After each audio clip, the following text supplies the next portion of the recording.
and a win. I really am stoked for the safety culture to get a great result with them. We've had speed with them on the car, but never had a great result. So amazing to win with an Australian company on the car. And just thank you so much to the Trackhouse guys, Chevy, VCR engines, and everyone who's supported us and dug deep. It's been a tough start to the year, but there's been a lot of bright spots lately, a lot of progress, and today was that last stint. I struggled to enjoy it because I'm just praying that the yellow wouldn't come out, but the car was just like unreal, just so balanced. And I kind of took off to the lap time and thought, oh, maybe the 48's cruising, maybe it's not, and then they just blew off. So it was, those last 10 or 15 was pretty special. Well, if you have a question, please raise your hand. We'll start here. Try to treat it like when I go to Asia, just drink bottled water and be careful when you shower and brush your teeth with bottled water, So just yesterday after qualifying, I just went really downhill and couldn't keep anything in. Everything just went straight through me. So I missed a lot of stuff pre-race, which was a shame. So I apologise to people for missing that. And they gave me a couple of whatever it was, and it took a while in the race to feel better. I felt really queasy, and my mind was clear, but my body just had so much pressure on my stomach. Crazy weekend, and everyone dug deep. Everyone banded together, and there was engineers arriving yesterday right before qualifying, and mechanics the night before that. It was a skeleton crew really on Friday. So credit to everyone who banded together and come up with a plan, and it ended up amazing. And you mentioned it's been a tough year. This win gets you into the playoffs. Like, what second life does that give you? How are you feeling now? It means everything to us. That's essentially why I'm here, right? So, but I am getting better and more competitive in ovals. I said earlier, my average oval running position is going from 85th to 10th to 20th or 10th to 15th on a good day. We're really making a lot of progress, and I'm sort of just not being forcing it. I've been methodical, got better every week, I feel like, and it's been really fun working with my 88 crew the last, all year, but the last couple of months, it's been great to show some improvement and be competitive. Thank you.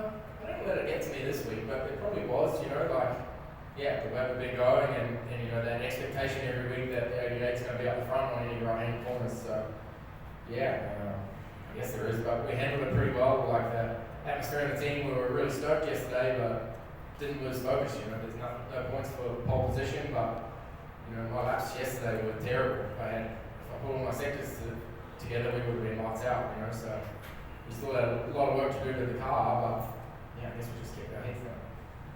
There was a stretch in the race there where you were behind Ty Gibbs. I was curious, did you just kind of, I don't want to say lagging last, were you just kind of riding there, or were you biding your time, or was that just faster at that moment? A bit of both. I tried to really get to him because he was pushing 10-10s, it looked like.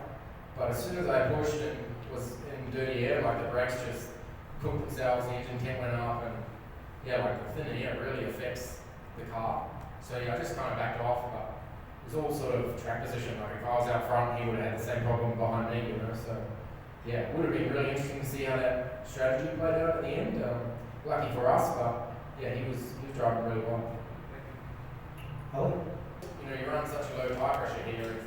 When the tire's cold and baggy, it's a weird tire, and it feels like the car was moving. And I just asked for reassurance, really, and they reviewed the tape, and they told me multiple times the wheels were tight. So after that last restart, it felt terrible, but 2-3 laps later, the tires came up to pressure, and we were okay. So the first set of tires was like that too. It's just these tires feel really old. That must be hard as a driver to kind of talk yourself down and say, I trust in what they're telling me. I had so many noises and stuff going on those last few laps, and begging not for a yellow and stuff like that. So it's a real relief here when you get to that white flag and can enjoy the last lap. And my last question was, you won by such a large margin, and I guess you also were like, let me go, and they were telling you calm down about it, but I believe it's one of the largest margins of victory this season, if not the. So. Wow. That's unreal. Stephen was just, he kept telling me to slow down and telling me what the other guys were doing, and I tried to back off 6-8 tenths, and I just kept making mistakes. You lose focus and you start thinking about what's going to happen. So I just wanted to knuckle down and concentrate at the task at hand, and I think it was 36 zeros and 35 eights. I was just trying to do that every lap and challenge myself to be consistent to not lose focus. Bob? I was there. it certainly helped. I took it just before I got in the car, and yeah, it took probably an hour. Into that first stage, I drank as much as I could, and I thought I was starting to get a bit better by then. Do you think, I guess, were you lucky with cool temperatures and everything, or were you feeling pretty bad in the car during the race? The first thing, I was feeling pretty average. I was like, this is going to be a long race, you know, it's 100 laps, and the first stage was only 25, I think. You know, I looked at my watch and my heart rate, and didn't calm down a bit, you know, so I kind of had to manage myself, whereas normally you just push flat out without a think of the fitness. So, yeah, it's pretty average to feel like that in the race now. Probably the restarts, yeah, it felt kind of like, not that I've ever led a super speedway, but how you took off at the restarts, you really needed to time it up behind you to try to get a push. And if you didn't, you'd get just swallowed up, which I did on a couple of them. So, yeah, that's the kind of restarts I don't have experience at, I guess, or enough skill yet to place myself in the right spot. So, yeah, I definitely need to improve that. But, yeah, that's probably the hardest bit with the restarts. No, it feels completely different. Like I felt pretty out of place at Chicago. You know, no one knew who I was, and we were pretty under the radar really into that weekend, which was perfect for me. And this weekend, you know, the expectation and the favoritism's there, so it feels polar opposites really. So yeah, this weekend is really, it's like a privilege to execute, and everyone did their job right, pick crew, the strategy. Yeah, it's amazing how it worked out. Thank you. Jerry? Hi, Shane Parashiner for Universal Deportes. First, to ask you, how do you feel after winning for the first time in Mexico, with all that means, you know, in the first time that the Cup Series is being held here in Mexico City? Yeah, it was amazing. Shane, you may have been asked, I'm not sure, but this is a season changer for you. This is, if you're in the playoffs